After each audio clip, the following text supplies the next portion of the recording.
There's one thing I did want to talk about if we got a few minutes left, and it's Doug. And it actually ties into this very contentious topic we just talked about. And you had a video recently come out where you sort of talked about your experience with this podcast. Also, not just the podcast. I mean, you're dealing with some stress in real life.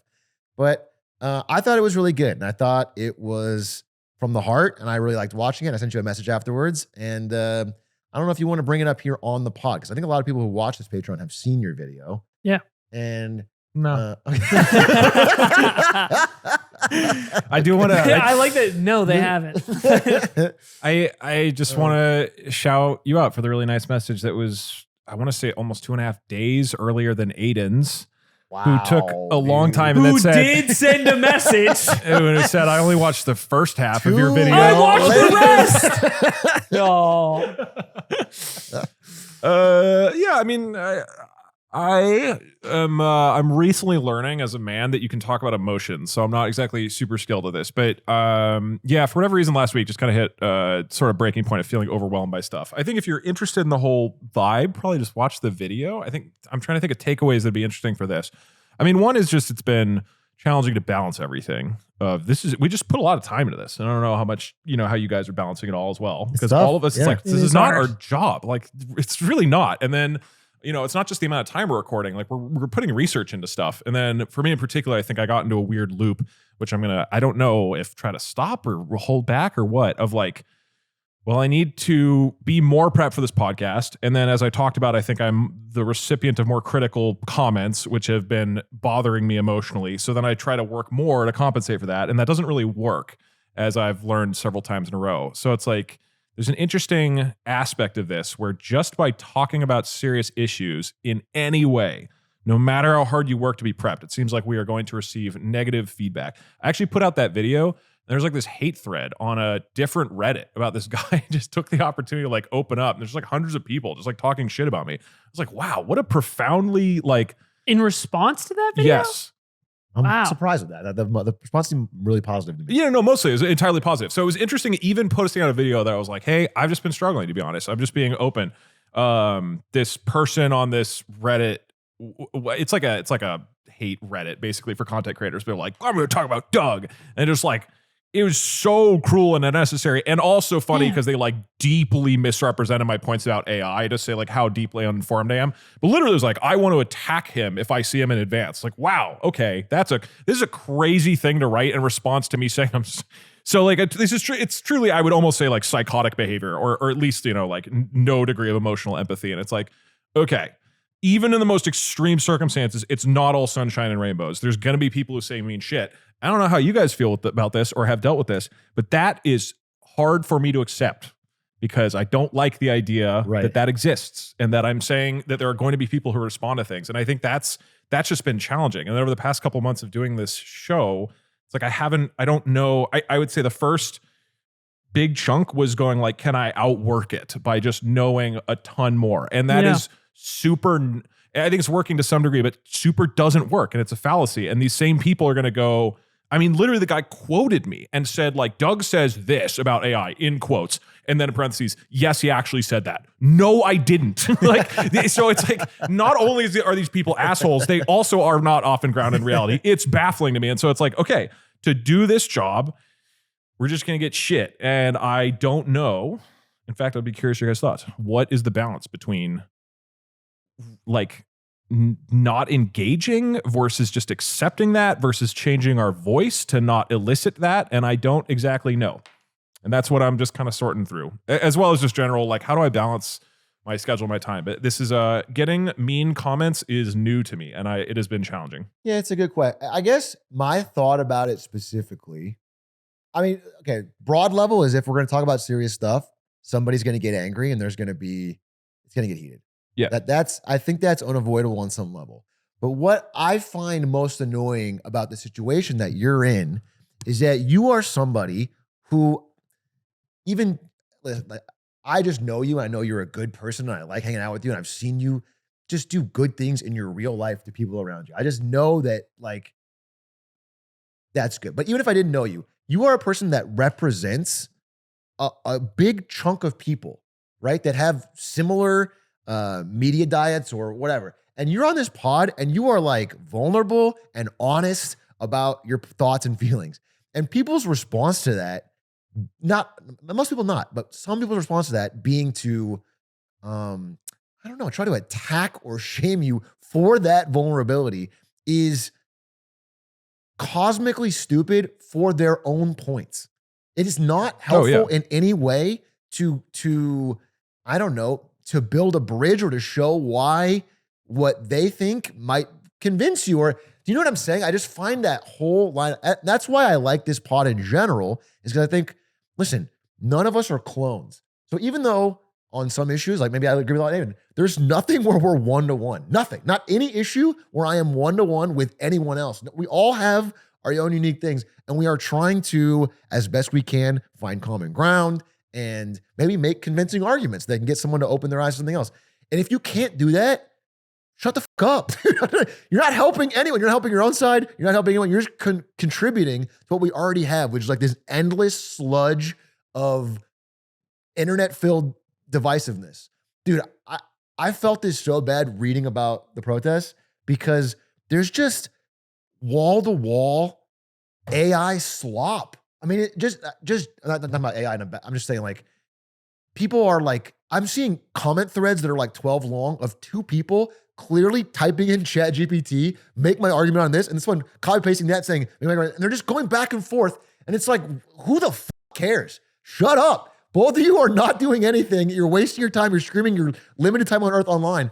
And then people are making stuff up. There's information. And so when we're trying to have this group of people that we're just friends. We know each other. We're interested in the world and we're talking it out. And if someone has an issue that is like, in most cases, you're like 15 degrees away from their ideal world anyway. It's not even that far. And you're like, oh, this is what my media diet is letting me to believe. And I have a question on this. And they're like trying to punch you back in the box, dude. It's crazy. It's crazy. Maybe many things I've learned from Doug because he has a different perspective and learns things different than me. And then I'm going to be going closer to him. And it's frustrating. And I thought you articulated it really well. And there's no benefit to it. And we don't get a benefit out of you doing it. So don't do it. Just leave. Don't watch a different show. I don't fucking care. Like, it doesn't, like, you can disagree. Of course. We've learned a lot from people who disagree with us and we read their comments. But yeah. It's just crazy that you feel the need to be like, I'm bad at ending my thoughts. Me too. I feel like I could talk forever, so I just want to cut off in the middle. But that's where Streamer I'm at. brain. Yeah. What'd you say? I said streamer brain. Yes, it is streamer brain because I can just keep going. First off, I appreciate that. Thank you. Yeah. And then secondly, you're definitely reading comments. I go to war sometimes. Right. You read too many. Or do you read negative? Because when this first started happening, I mentioned it and you were like, oh yeah, I got a crazy amount on the nuclear thing. And you basically are like, yeah, I've dealt with this a lot. Do you read these? Yeah. How do you deal with it? I think because I think it is inevitable. Is very clearly the truth of it. Our backgrounds going into this are different in that you have created really, really fun, popular content that is just feel good.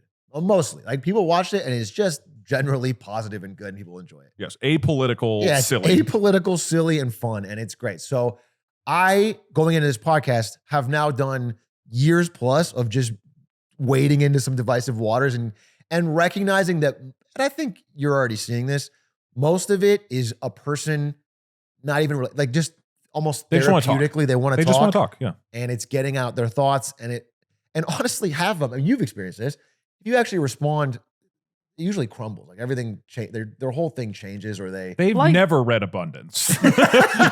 Not like 80% like 80% of the time the person just folds. They fold or they back up. They didn't expect you to ever respond, and they have this weird idea that that you don't see it or read it or won't interact. That is so often people's excuse. They're like surprised that you're even like engaging back with them, which is why I kind of like it. Because it's like, no, man, I think I kind of go through life. I'm sure you could poke holes in that. See, I'm applying an asterisk right now because I'm so used to doing it in like all instances of my life. I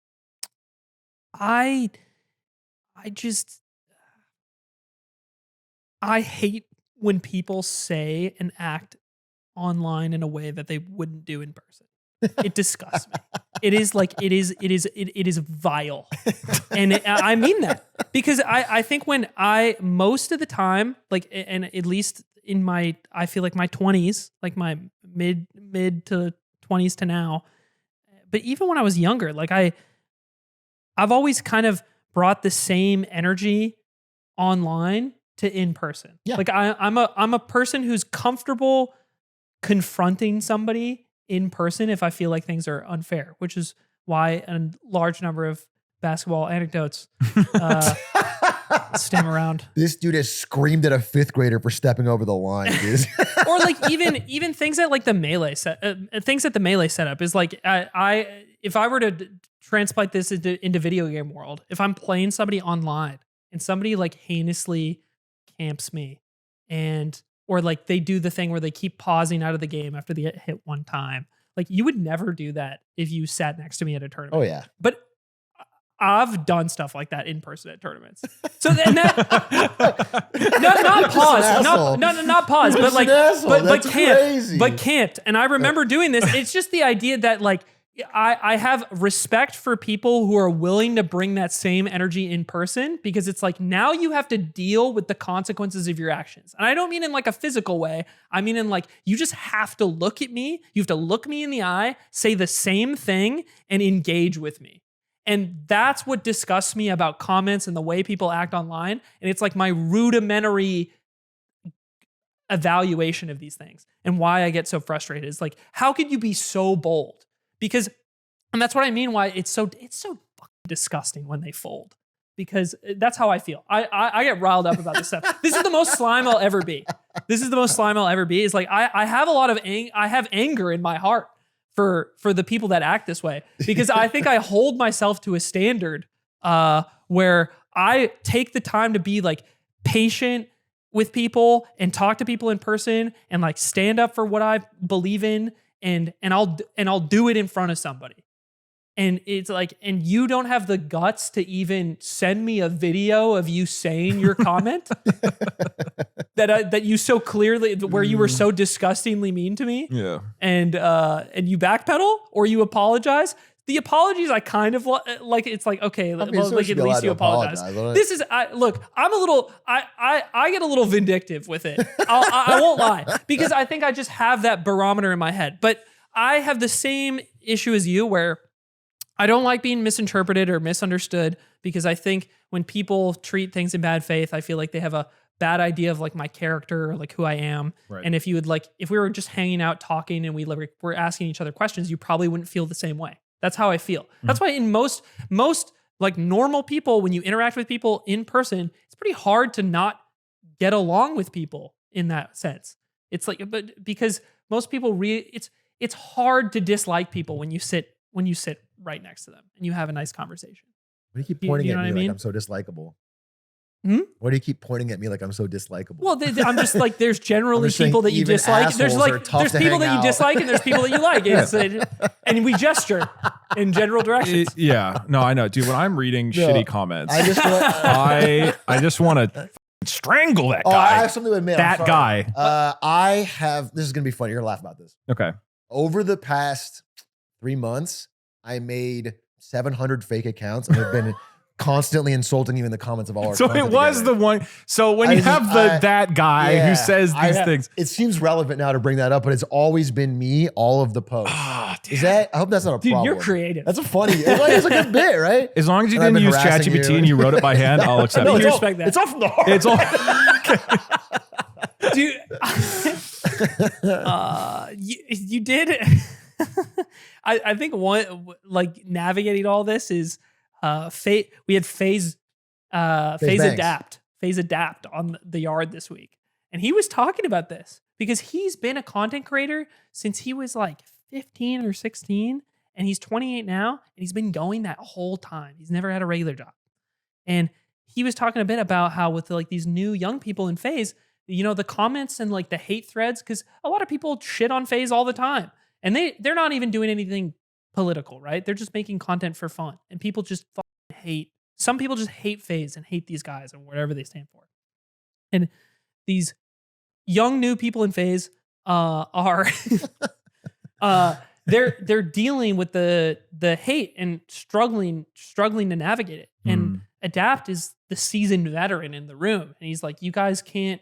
He was like, people will always be like this. It's always been like this. There's no getting around it. So why should I give it any time and attention?